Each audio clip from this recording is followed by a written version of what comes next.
Welcome back to another 50-mile triathlon training day. Today it's going to be a swim followed up with a shoulders and arm day.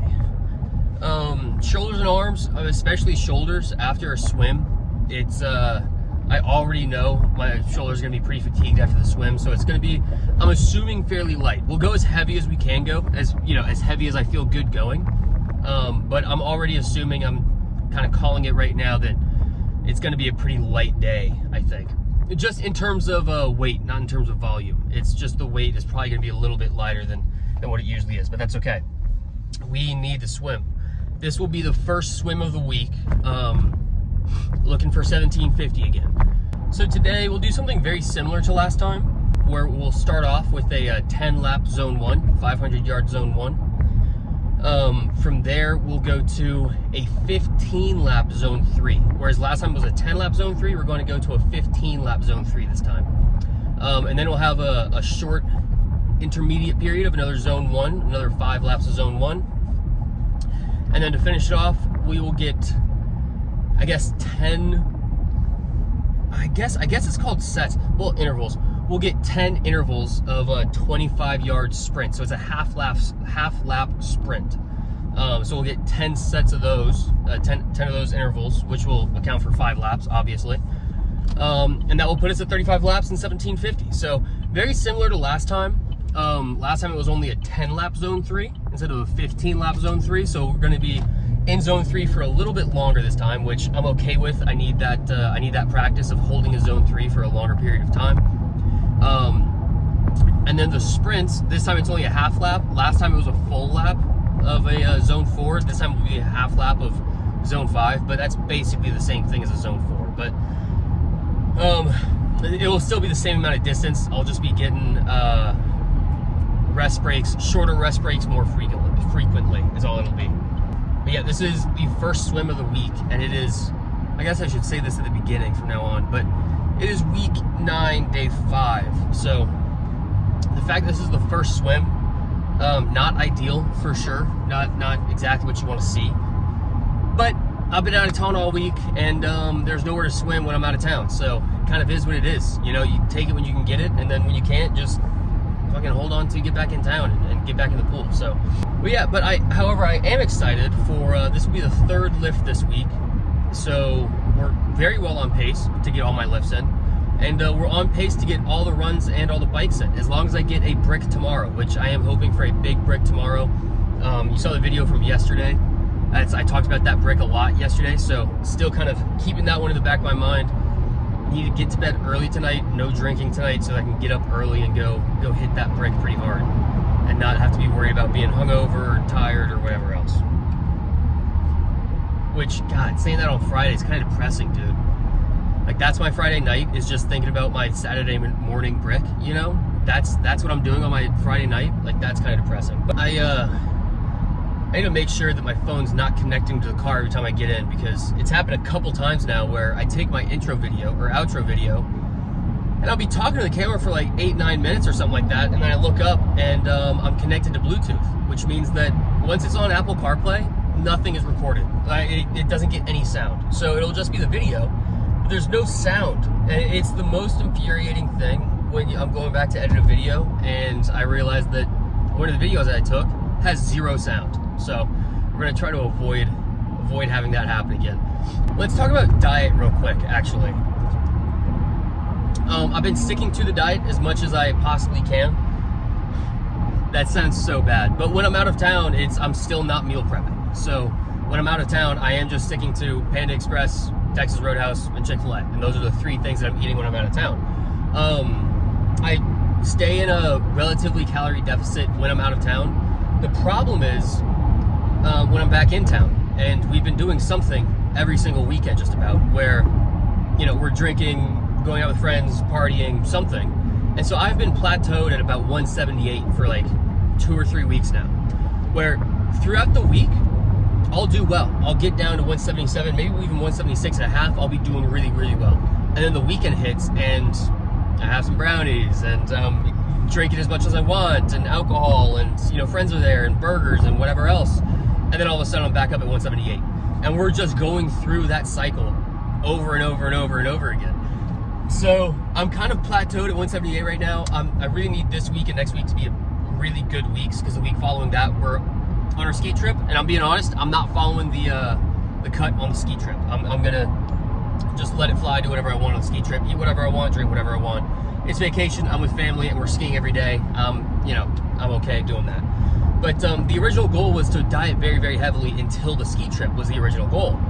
And now, over the past couple weeks, it's been diet very heavily except for the weekends until the ski trip, which is not, I'm making no progress that way. There's zero progress is being made with dieting that way. I mean, it's just up and down every week, and I'm just plateauing at about 178. So we need to fix that. I've got, shoot, another like 9 days or so. No, today's Friday. Yeah, I've got a week exactly until we go on the ski trip. So I need this week to be a big week. I really need this to be a good week, because I have not been good about it. And I'll tell you what, feeling bad about your diet, like setting a goal for yourself and saying, I'm gonna lose X amount of weight by this date, or I'm gonna just follow this diet for the next 6 weeks, whatever, and cheating on that diet, and the feeling at the end of it when you're like, God, I could have done better. That feeling sucks.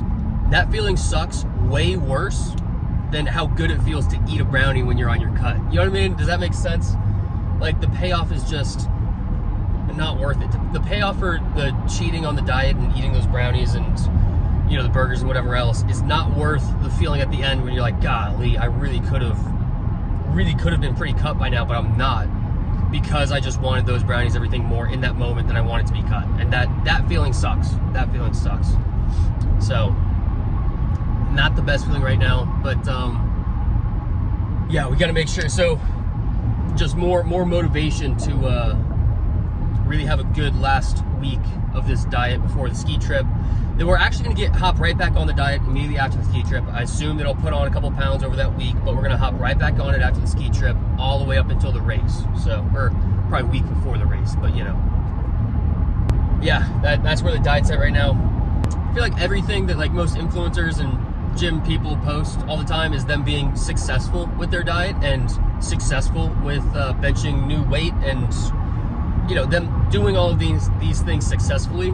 The reality of it is you're gonna fail sometimes, you know, and that's okay. You just can't let that ruin you. You got to get right back up on it. So the last couple weeks, I don't want to say failing, because I haven't been putting on weight, and it's not like I've just completely lost the gym or anything like that, but it hasn't been what I wanted it to be. So, you know, and that's the harsh reality of most people's scenarios, is you are going to have weeks where you're, you know, going to falter with your diet, and that's okay. It's fine. You're going to be okay. But all right, that's all I got right now. Let's go ahead and cut it right here. We're going to get the swim in first, so I won't see you guys for the swim, but I will see you at whatever shoulder movement we do first. I'm not sure what it's going to be, but see you guys there. It's done.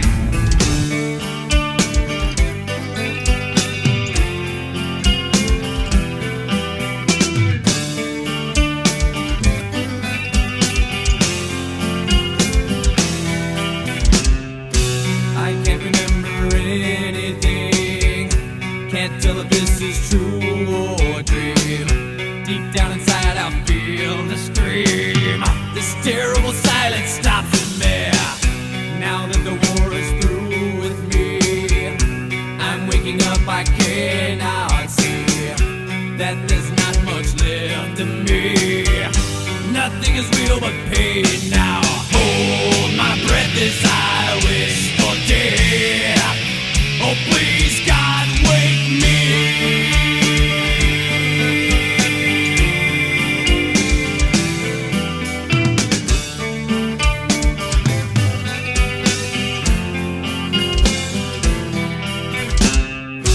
Back in the room, it's much too real. In pumps life that I must feel, but can't look forward to reveal. Look to the time when I live, head to the tube that sticks in me, just like a wartime novelty, tied to machines that make me be. Cut this life off from me. Hold my breath as I wish for death. Oh please God, wake me.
swim and shoulders and arms has been finished up.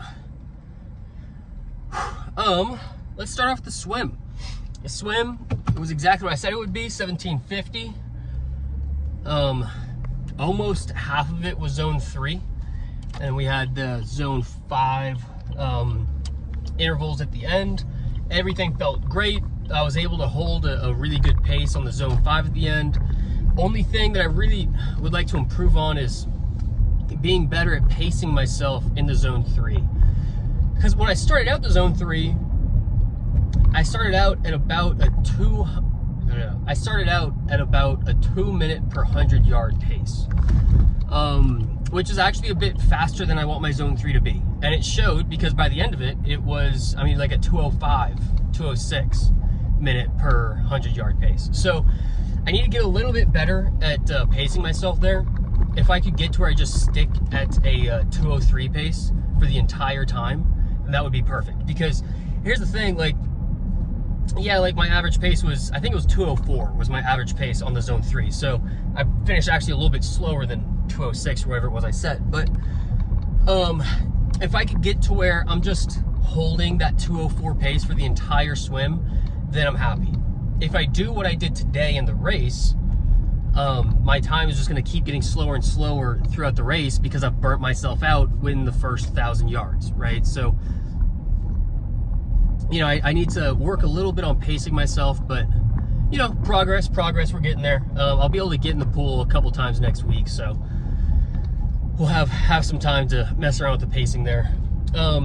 Shoulders and arms, great lift.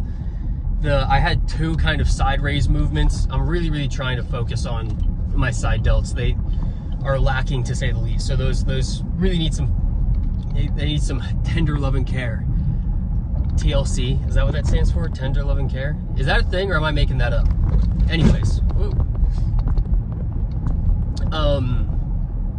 Yeah, my side delts need some growing. So I had 2 just pure side delt movements that I took all the way to failure, and both of them felt really good. The dumbbell versus the cable side raises, very similar movements, just kind of a way to get more volume in, and a slightly different movement for side delts. And then 3 bicep movements, 2 tricep movements. Great day all in all. Very happy with it. A very good, productive day all in all. And now we're gonna go home. Golly, I need to run to Walmart and get groceries for the day and all this stuff. After being out of town, like, you know, 4 to 5 days a week for the past 5 weeks or so, you find that you don't have anything to eat at your house. You know, it's kind of brutal at the house right now. So I gotta go find some healthy options, get me some of that, some yogurt and turkey and rice and everything else to get me through the next week. Which, speaking of, I'm actually gonna try and do a kind of like what we eat in a day video. I think that'd be kind of fun. Not that anyone's gonna watch it, but you know, it'd be fun to do. All right, well, you can go ahead and end it there. We are better today than we were yesterday. We'll be better tomorrow than we are today. Good shit, team.